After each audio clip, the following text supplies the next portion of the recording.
I have to ask you a question though, Brian, because I was watching your video and Bryan and Craig, the video on the Tacoma. You did the 0 to 60 test, Mm-hmm. and I thought it was really interesting because you had made the point where you liked the V6 engine, Mm-hmm. and you were worried about the gearing. Like the gearing was the concern. You know, those are 2 gears, so the new turbos better with better gearing. But the look on your face, Brian, you're like, man, this should be faster. And then Craig's like, it was faster. And then you're like, oh yeah, by myself, I was a full second faster. I'm like, Brian, what the hell do you want? And you're like, I just want turbos to be really fast. What the hell, man?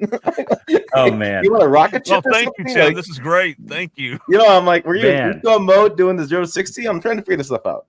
First of all, I feel slightly attacked. Second of all, that's okay because I've thought back on this after we did this video the other day. And I've been driving this week, and I've realized that it's not an inspiring powertrain, and that's just the reality of it.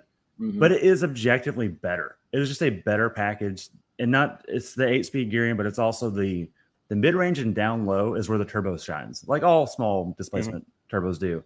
And when I do 0 to 60, I want to hear that in a cams on profile, banging gears sensation. You just don't get that, and this thing sounds kind of rackety. It's kind of like the GM 4-banger. It's not an inspiring sound. It almost sounds like a diesel. It sure does. The direct injection is noisy. Yeah. But it's better. It's way faster in your normal driving. I can pull out in front of that traffic and still get it because it is a second faster to 60. And I think it's faster, probably 15 to 60 relative to the old V6 15 to 60. I think once it's moving, it's notably faster. So do you notice like the turbo dies off at a certain RPM? Like you just like suddenly you're like, oh, here's just the 4-cylinder. Yeah, we do, but not anywhere near as bad as that CX-5 Craig is sitting in. That 2.5 Mazda hits 4,500 and it is done. It is done with turbos. It reminds me of the old tooth when Ford put the 2.3 in the Mustang. And I'd take one out, and it was quick off the line, and then suddenly about 3,500 RPMs, it just was like, done. I'm done. Yeah, it's not that bad. I think Craig, you tell me your feedback. I think it's around 5K. You're like, oh, obviously the turbo is not optimized past this, and then it runs out to about 57 or something like that. But it's not like a brick wall. It's not that bad. Yeah, but nobody buys one. Go ahead, Greg. Basically, Brian, this is one of our arguments we do have on almost every video and every car. Is he gets in every car and he immediately goes to kill mode and thinks it should be some sort of a track car or rally car or drift car. And I'm like, Brian, it's a CX-5. It's a family SUV. It just doesn't matter. Oh, man. I don't even know that owns it. That'll take it over 4,500 RPM. And so anytime he gets a vehicle that doesn't go full kill mode, he's like, this is a piece of crap. I'm like, but I don't think anybody needs a Tacoma to go to 0 to 60 in 5 seconds. It'd be great, but no one's buying it and cares if it does. Now, that said, I will say, I think we mentioned it on camera, maybe. I don't know. We have so many conversations. I can't remember when we film or not. But Toyota, I think, leans towards saving their vehicle a little bit. And to Brian's point, it could have a little more kill mode. But I think Toyota's, look, we have this reputation we have to maintain and reliability we have to maintain because that's what we're known for.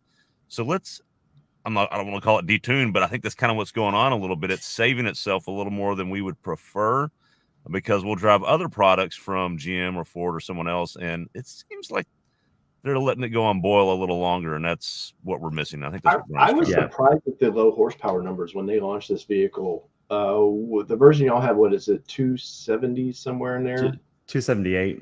Which is not even close to the standard of horsepower range anymore. And I know horsepower can be like a measuring contest, really, but Chevrolet's getting 310 horsepower out of their little Turbo 4. Nissan out of a natural aspirated V6, is 310 horsepower. Mm-hmm. And of course, Ford, whether use premium fuel or not, with their offerings, depending on what you get there.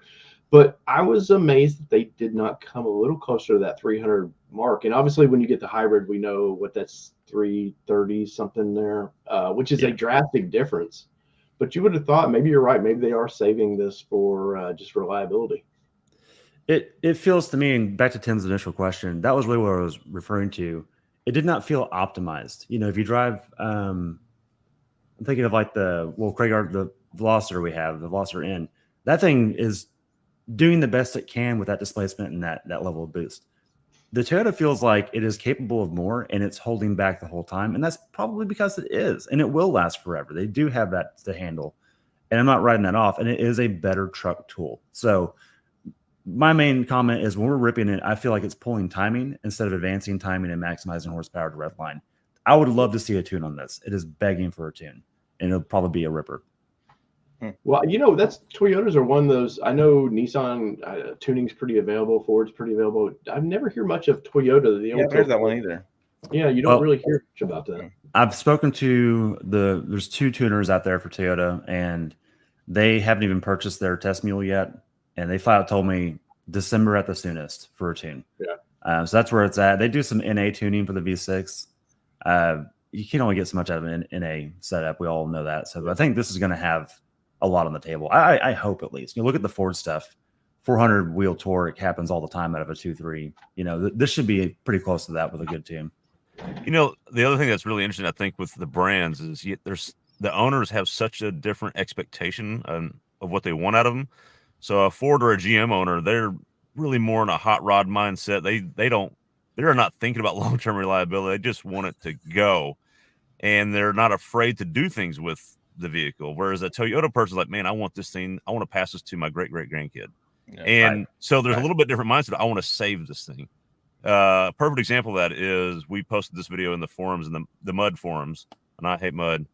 And the first comment we get, and y'all know comments are wonderful. The first comment we get is ripping Bryan for how dare you launch it in four-wheel drive, 4 high. What are you doing? And of course, we comment back, well, we're trying to reduce wheel slippage, and we tried in 2-wheel drive, four-wheel drive high. We didn't turn, we didn't bind the system, but that just kind of goes to show the Toyota owner mindset of how dare you do something aggressive in that vehicle. It's pretty funny. Oh, I remember another channel doing that in a Nissan one time, and they got ripped up pretty good for that for some reason. That was COVID times, though, when you were trying to come up with any idea you could to do that. Yeah. Walking around this thing, so build quality. These things took forever to get out. I think for horsepower, that's always going to be with this truck. That was the number one thing I get comments about was, hey, no V6, I'm out. How has been the build quality in the exterior of this thing? Have you guys noticed anything, any issues? Since this is the first truck that Mexico? I forget where they're building these, but it's kind of the first new launch of that vehicle. Have y'all seen any issues? So we've actually debated on this because usually when you buy a vehicle, it's always good to go over what's the product you're really getting. And this is the first batch truck. So we're like, hey, if there's a problem, we're probably going to see it.